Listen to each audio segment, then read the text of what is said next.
بسم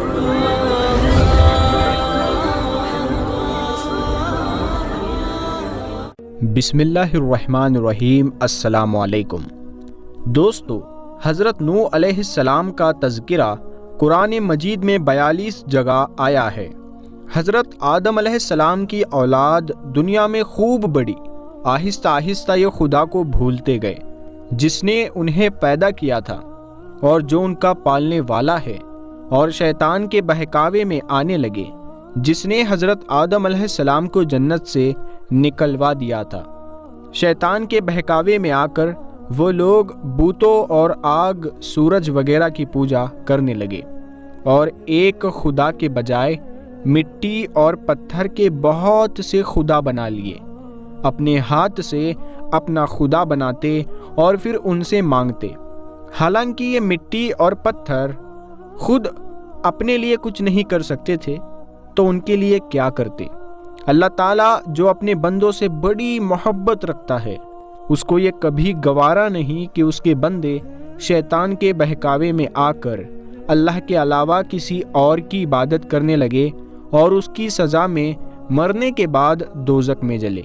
اس زمانے میں لوگوں کی عمریں بہت بڑی بڑی ہوتی تھی۔ حضرت نوح علیہ السلام 950 سال تک اپنی قوم میں دینی دعوت کرتے رہے کہ اے لوگو، صرف ایک اللہ کی عبادت کرو اور میرا کہا مانو، وہ تمہارے گناہ بخش دے گا۔ لیکن لوگوں نے حضرت نوح علیہ السلام کی باتوں کو نہ مانا اور اپنے کانوں میں انگلیاں دے ڈالی اور کپڑے اوڑھ لیے تاکہ حضرت نوح علیہ السلام کی آواز کانوں تک نہ پہنچے، اور کہتے رہے کہ اے لوگو، اللہ سے معافی مانگو، وہ بڑا معاف کرنے والا ہے، وہ تم پر آسمان سے بارش برسائے گا تاکہ تم خوب اناج پیدا کر سکو، اور اس کے ذریعے سے بڑے بڑے باغ پیدا کر دے گا، ان میں نہریں پیدا کر دے گا، تمہیں مال و دولت دے گا اور بیٹے دے گا۔ تمہیں کیا ہو گیا ہے کہ تم خدا کو نہیں مانتے، حالانکہ اس نے آسمان بنائے، چاند اور سورج بنائے، اس نے تم کو مٹی میں پیدا کیا اور پھر اسی مٹی میں ایک دن تم مل جاؤ گے، اور پھر قیامت کے دن اسی مٹی سے تم کو دوبارہ زندہ کرے گا۔ لیکن لوگوں نے اپنے بتوں کو نہیں چھوڑا اور حضرت نوح علیہ السلام سے کہنے لگے کہ ہم اپنے بتوں کو ہرگز نہیں چھوڑیں گے، اور ہم تو تم کو اپنے جیسا آدمی ہی دیکھتے ہیں، اور تمہارا کہنا بھی صرف چند غریب لوگوں نے مانا، اور ہم تو تم کو جھوٹا سمجھتے ہیں۔ حضرت نوح علیہ السلام نے کہا کہ اے میری قوم، میں تم کو جو نصیحت کرتا ہوں اس کے بدلے میں تم سے کوئی مال و دولت نہیں چاہتا، اور جو غریب آدمی مسلمان ہوئے ہیں اور اللہ پر ایمان لائے ہیں، ان کو میں اپنے پاس سے تمہارے کہنے سے نکالوں گا نہیں۔ اگر میں ان کو اپنے پاس سے نکال دوں تو خدا کے عذاب سے مجھے کون بچائے گا؟ اگر میں ایسا کروں گا تو بہت ناانصاف ہو جاؤں گا۔ ان کی قوم کے لوگوں نے کہا کہ اے نوح، تم نے ہم سے جھگڑا بہت کر لیا ہے، اگر تم سچے ہو تو جس عذاب سے تم ہم کو ڈراتے ہو وہ لے آؤ۔ حضرت نوح علیہ السلام نے کہا کہ جب اللہ پاک چاہے گا عذاب لے آئے گا۔ اللہ تعالیٰ نے حضرت نوح علیہ السلام کو وحی کے ذریعے سے حکم بھیجا کہ تمہاری قوم میں جو لوگ ایمان لا چکے ہیں ان کے علاوہ اور کوئی ایمان نہ لائے گا، تم غم نہ کرو، ایک کشتی بناؤ۔ حضرت نوح علیہ السلام نے خدا کے حکم کے مطابق کشتی بنانی شروع کی، تو جب ان کی قوم کے سردار ان کے پاس سے گزرتے تو ان کو کشتی بناتے ہوئے دیکھتے تو ان کا مذاق اڑاتے۔ حضرت نوح علیہ السلام ان کے مذاق کے جواب میں کہتے کہ آج مذاق کر لو، کل جب تمہارے اوپر عذاب آئے گا تو اس وقت ہم تمہارا مذاق اڑائیں گے۔ آخر اللہ تعالیٰ کا عذاب اس کے وعدے کے مطابق آ گیا، زمین سے پانی نکلنا شروع ہوا اور آسمان سے بارش آنی شروع ہوئی۔ اللہ تعالیٰ نے حضرت نوح علیہ السلام کو حکم دیا کہ سب جانوروں کا ایک ایک جوڑا کشتی میں سوار کر لو، اور جو لوگ تمہارے اوپر ایمان لائے ہیں یعنی مسلمان ہو گئے ہیں ان کو سوار کر لو۔ حضرت نوح علیہ السلام نے اس کشتی میں سوار ہونے والے سے کہا کہ اللہ تعالیٰ کا نام لے کر اس کشتی میں سوار ہو جاؤ کہ اس کا چلنا اور ٹھہرنا اسی کے ہاتھ میں ہے۔ اللہ تعالیٰ بڑا بخشنے والا مہربان ہے۔ کشتی ان سب کو لے کر لہروں میں چلنے لگی تو اس وقت حضرت نوح علیہ السلام نے اپنے بیٹے سے کہا کہ اے بیٹا، ہمارے ساتھ سوار ہو جاؤ اور کافروں کے ساتھ مت ہو۔ اس نے کہا میں کسی پہاڑ پر چڑھ جاؤں گا اور وہ پانی سے بچا لے گا۔ حضرت نوح علیہ السلام نے کہا کہ آج خدا کے عذاب سے سوائے خدا کے کوئی بچانے والا نہیں۔ اتنے میں دونوں کے درمیان ایک پانی کی لہر اٹھی اور وہ ڈوب گیا۔ پھر اللہ تعالیٰ نے زمین کو حکم دیا کہ اپنا پانی نگل جا، اور آسمان کو بھی حکم دیا کہ پانی برسانا بند کر دے، یہاں تک کہ پانی خشک ہو گیا اور تمام کافر دنیا میں ختم کر دیے گئے۔ حضرت نوح علیہ السلام کی کشتی کوہ جودی پر ٹھہری۔ حضرت نوح علیہ السلام نے اپنے پروردگار سے عرض کیا کہ اے میرے رب، میرا بیٹا بھی میرے گھر والوں میں سے ہے اور آپ کا وعدہ سچا ہے۔ یعنی حضرت نوح علیہ السلام کا مطلب تھا کہ اے اللہ، آپ نے وعدہ فرمایا تھا کہ تیرے گھر والوں کو اس طوفان سے بچا لوں گا، پھر میرا بیٹا کیوں ڈوبا؟ تو اللہ تعالیٰ نے فرمایا کہ اے نوح، تیرا بیٹا تیرے گھر والوں میں سے نہیں تھا، کیونکہ اس کے عمل اچھے نہیں تھے۔ میں تجھ کو نصیحت کرتا ہوں کہ ایسی بات نہ کر جو تیرے علم میں نہیں، اسی لیے کہ کنعان اللہ کے علم اجلی میں کافر تھا اور یہ بات نوح علیہ السلام کے علم میں نہ تھی۔ حضرت نوح علیہ السلام نے اللہ پاک سے توبہ کی اور اپنے کہنے کی معافی چاہی۔ اللہ پاک نے ان کو معاف کر دیا اور حکم دیا کہ اے نوح، ہماری طرف سے سلامتی اور برکتوں کے ساتھ اتر۔ اس کے بعد حضرت نوح علیہ السلام کی امت سے دنیا بسی اور آہستہ آہستہ ان کے بال بچے آباد ہوتے گئے۔ یہ سب لوگ خدا تعالیٰ کی اطاعت کرتے رہے۔ زمانہ گزرتا گیا اور آہستہ آہستہ شیطان نے پھر بہکانا شروع کیا تو یہ لوگ اللہ تعالیٰ کو بھولنے لگے۔ دوستو، ویسے تو اس کشتی کی اصل لوکیشن تو کسی کو نہیں پتا ہے، لیکن آج سے قریب 70 سال پہلے سائنٹسٹ کے ہاتھ کچھ ایسے ثبوت لگے جو طوفان نوح اور حضرت نوح علیہ السلام کی کشتی کے بڑے ثبوت ہے۔ دوستو، یہ وقت تھا سال 1951 کا، جب کچھ آرکیولوجسٹ کو یوکرین کی کیپٹل سٹی کیو کے ایک علاقے میں کھدائی کے وقت کچھ بہت پرانے لکڑی کے ٹکڑے ہاتھ لگے۔ یہ ٹکڑے یہاں تھوڑی تھوڑی دوری پر بکھرے ہوئے تھے۔ ان ٹکڑوں کے ملنے کے بعد یہاں یہ جاننے کی جستجو میں یہ ٹکڑے آخر کس چیز کے ہیں اور بھی زیادہ تیزی سے کھدائی کی جانے لگی، اور اس کھدائی کے بعد ان لوگوں کو یہاں سے ایک بہت بڑا لکڑی کا ٹکڑا بھی ملا جو زمین کے اندر ان باقی کے ٹکڑوں کے ساتھ دبا ہوا تھا۔ یہاں سب سے زیادہ حیران کر دینے والی بات یہ تھی کہ جو لکڑی کا ٹکڑا یہاں سے ملا تھا وہ سینکڑوں سال پرانا تھا، اور اتنے وقت کے بعد بھی اس کے شیپ میں بالکل بھی فرق نہیں آیا تھا۔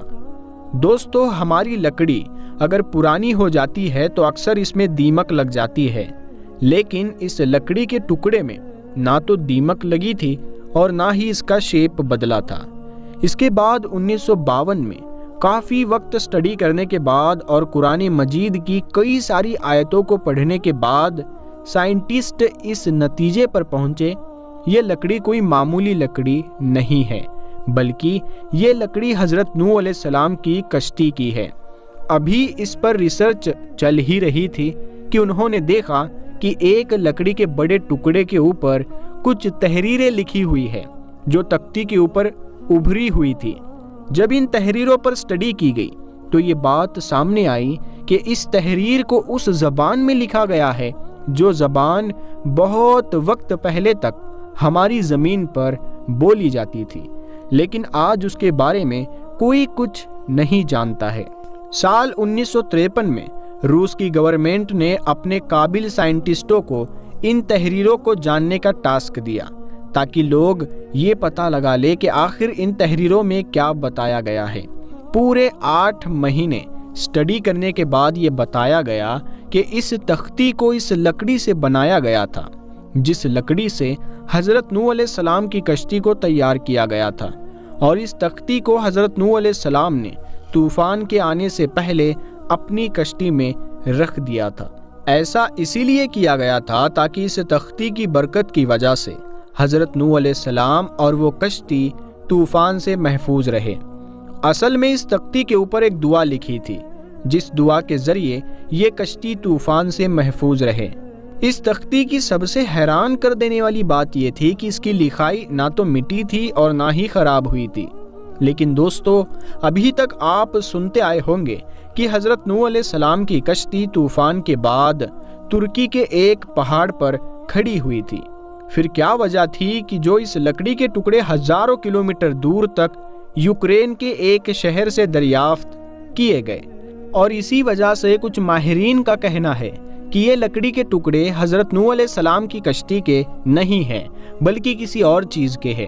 اس کے علاوہ سال 2010 میں چین کے کچھ ویگیانکوں دوارا بتایا گیا کہ انہیں حضرت نوح علیہ السلام کی کشتی مل گئی ہے۔ ان کا کہنا تھا کہ یہ کشتی مشرقی ترکی کے ایک پہاڑ کوہ ارارات پر ملی تھی۔ بتایا جاتا ہے کہ اس پہاڑ کی اونچائی 12,000 فیٹ ہے۔ دوستو، حضرت نوح علیہ السلام کی کشتی کی تلاش کئی برسوں سے کی جا رہی تھی، جس کے بارے میں قرآن مجید کے اندر بتایا گیا ہے کہ یہ وہ کشتی ایک بہت بڑے پہاڑ سے ٹکرانے کے بعد رک گئی تھی، اور ایسا ہی ایک پہاڑ ترکی میں واقع ہے۔ گزرے کچھ سالوں میں کئی سارے سائنٹسٹ حضرت نوح علیہ السلام کی کشتی کی تلاش میں ہیں، اور وہ اکثر کوہ ارارات پر جا چکے ہیں۔ اس میں سے کچھ سائنٹسٹ ایسے ہیں جنہوں نے پہاڑی کے اوپر کشتی کی شکل میں ہی بنی ہوئی چٹان کو حضرت نوح علیہ السلام کی کشتی بتایا ہے، لیکن چین اور ترکی کے ماہرین ان پہاڑ کے برفیلے مقام پر انہوں نے ریسرچ کی، جہاں کا ٹیمپریچر -60 ڈگری تک رہتا ہے، اور یہ کشتی پہاڑ کے جس حصے میں ملی وہ جگہ کافی زیادہ خطرناک تھی۔ اس کشتی کے ملنے کے بعد جب اس پر سٹڈی کی گئی تو پتہ چلا کہ کشتی کئی مختلف مقامات پر ٹوٹی ہوئی تھی، لیکن یہ کشتی پوری طرح سے تباہ اس وجہ سے نہیں ہوئی کیونکہ یہ برف کے اندر دبی ہوئی تھی۔ کشتی ٹوٹ گئی تھی، اسی لیے ماہرین اس کشتی کے اندر گئے اور بتایا کہ اس کشتی میں بنا ہوا ہر کمرہ 5 میٹر تک اونچا ہے۔ اس کے اندر کوئی بھی جانور بہت آسانی سے آ سکتا تھا۔ جب اس کشتی پر ریسرچ کی گئی تو پتہ چلا کہ یہ کشتی آج سے 4000 سال پرانی تھی۔ اس کشتی کے اندر کئی سارے صندوق بھی موجود تھے، لیکن صندوقوں کو کھولا نہیں جا سکتا تھا۔ دوستو، کئی بار کئی سارے لوگ حضرت نوح علیہ السلام کی کشتی کو ڈھونڈے جانے کا دعویٰ کر چکے ہیں۔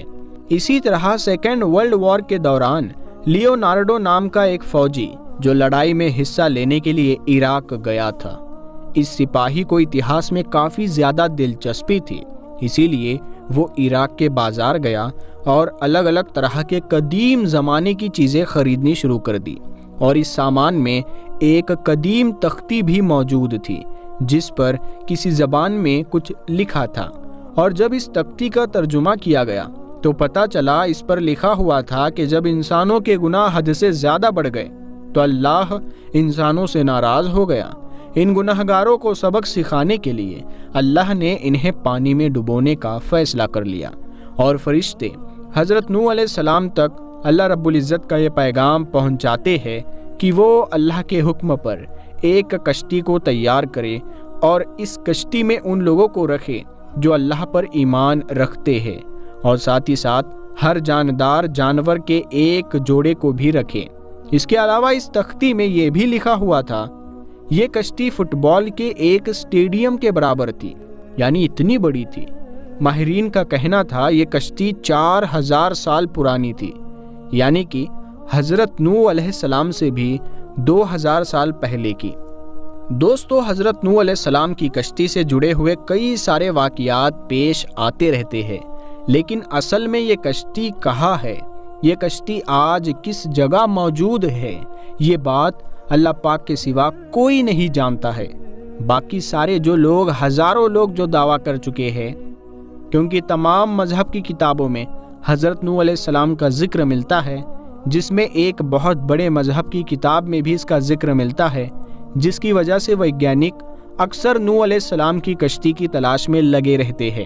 خیر دوستو، اللہ پاک بہتر جانتا ہے کہ وہ کشتی کہاں پر ہے، کس جگہ موجود ہے اور کس حالت میں ہے، یا اللہ تعالیٰ نے اسے چھپا دیا ہے، واللہ عالم۔ پیارے دوستو، ہم امید کرتے ہیں کہ آپ کو آج کا یہ واقعہ اور یہ ویڈیو، یہ معلومات پسند آئی ہوگی۔ تو آپ لوگ اس ویڈیو کو، اس معلومات کو اپنے دوستوں میں شیئر ضرور کریں، اور دوستو ہماری ویڈیوز کو پورا دیکھنے کے لیے آپ لوگوں کا بہت بہت شکریہ۔